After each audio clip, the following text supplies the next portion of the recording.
Executive Director Katie Gigliotti and Board Member Sarah Wazzle. Welcome back to the show. Thank Bart. you. Yeah, I was telling Sarah and Katie that I was just in Albion last night for a movie at the Bohm, The Wizard of Oz. And the downtown, there's a sense of new energy on Superior Street. Is that the feeling in town?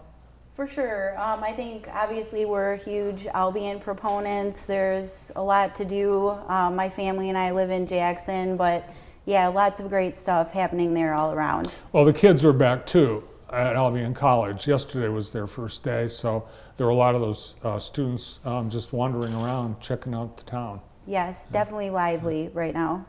Well, kids and stuff, how's summer been?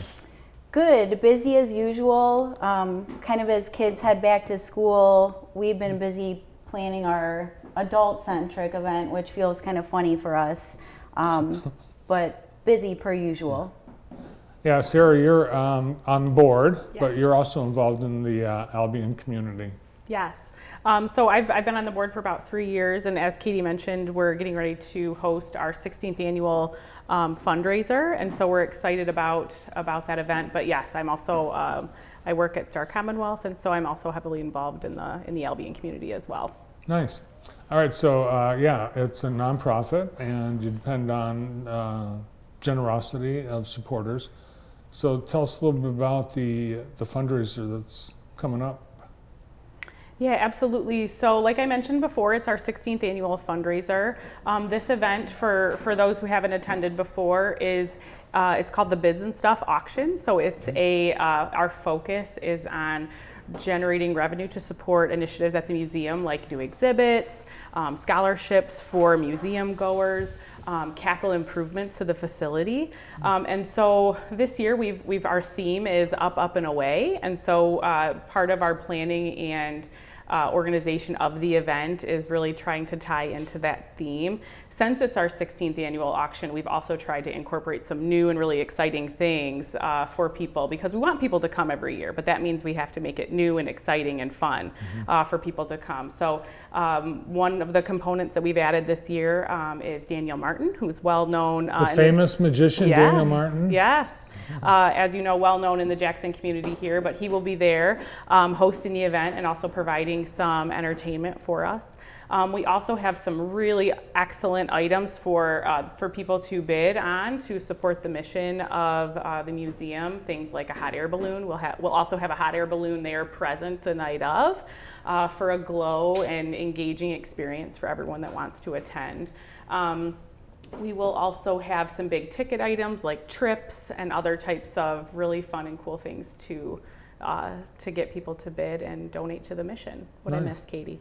Is there food? Oh, there is food. Yes, Yes. it's catered by Schuler's Restaurant, so we'll have lots of good food. Schuler's out of Marshall. Where's the fundraiser going to be held? That's a great question. I should have mentioned that. It's Stouffer Plaza. If you're not familiar with Albion, it's kind of the green space, the open space right behind the parking lot of the museum. So it is an outdoor event. Knock on wood, September weather is usually kind to us, but it's always a great, fantastic, community-centric evening. Yeah, Albion has a lot of outdoor excitement in September. Festival of the Forks is coming up, and we've got a run and some other things. All right, the hot air balloon, last night the grand prize for the costume contest at the Bohm for Wizard of Oz was a hot air balloon ride. So I guess that's the theme.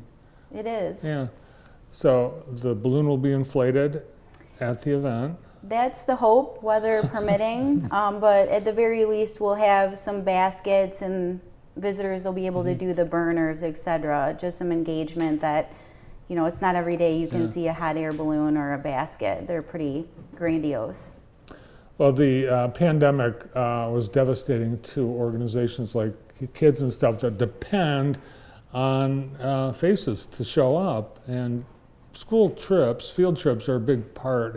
Are we back to where we were before the pandemic yet? I'd say we're getting there. And as Sarah mentioned, as a nonprofit, we serve about 30,000 visitors annually. So our income comes from generated revenue from field trips, birthday parties.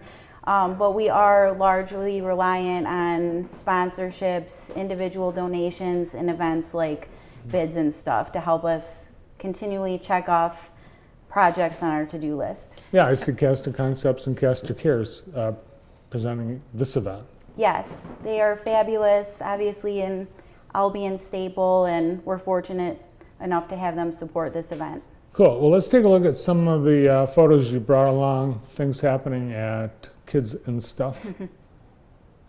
Yeah, birthday parties. We just redid our program, event rental room. It's very colorful, as you can see. If you were 5, 6 years old, I'm sure I'd want my birthday party there. And I think what's really great too about some of the things that have happened post-pandemic is we've been able to do a lot of upgrades to the facility and also updates to the exhibits. Katie's done a lot with creating new and exciting experiences for the kids that are coming into the museum. And I'm kind of wearing 2 hats as a board member and a parent of young children that are avid museum goers. And so it's been really incredible to see the growth at the museum and all of the new and exciting things that are there for kids, because there has been tons of museum upgrades and traveling exhibits that are making this a new and a really exciting experience for kids to learn and play. Well, everything looks really fresh. It looks like, new fresh paint and carpets and everything. So when someone comes, the next time, it's going to look different than the last time. Absolutely. Yeah, and improvements will continue through the rest of the year. And the event, if all goes well, that's kind of the theme, is up, up, and away. Just keep on keeping on, expansion, additives, etc. How about summer? Do you have just like families that just come in and? Yeah, I'd say it's a combination of everything. Largely, if it rains, Kids and Stuff is a great top of mind spot to head to if your family's cooped up. As kids go back to school, seeing some of the younger siblings come in, some of the homeschoolers. So there's always like an ebb and flow to our visitation. Now, you were telling me before the show you've got 3 floors that are undeveloped. What's the long range? Do you hope to eventually build out the whole place? Yeah, I think so. So our founders had the forethought to set up 2 different buildings. They're from the 1890s, but they're naturally set up for expansion. They've got a lot of work, admittedly, to go, but we do have 3 unused floors in the upper portion of the buildings that, the board and staff would collectively love to do that and to provide more space to more families in the community. And I think part of the goal of some of the fundraising initiatives like the Bids and Stuff auction is to continue to raise additional funds so that we can do some strategic planning and visioning for like the next phase of what Kids and Stuff could look like, which includes expansion into those other spaces, into those buildings. Yeah, well, long term, I know hope to be here for decades and decades. So Yes. you've come a long way, really. A lot of expansion and growth over the years. Is there anything you need to help you have a successful Up and Away fundraiser? I'd say purchase tickets. Like I said, it's a fun night out. Even if you have kids, it's a great way to spend a night out with your spouse and support your community museum. I'd say if you own a local business, we're still seeking live and silent auction items. So if you have something that's a standout item, that would be most welcome. Monetary donations are, of course, welcome as well. Well, Daniel Martin is going to, I'm sure, bring a great crowd, and dinner from Schuler's will bring a great crowd too. So it seems like you've got a lot of elements in place for a successful night. For sure. Well, good luck. Thanks for coming over. Thank you so much, Bart. You bet. Katie Gigliotti, Executive Director, and Sarah Wassel, Board Member at Kids and Stuff Children's Museum.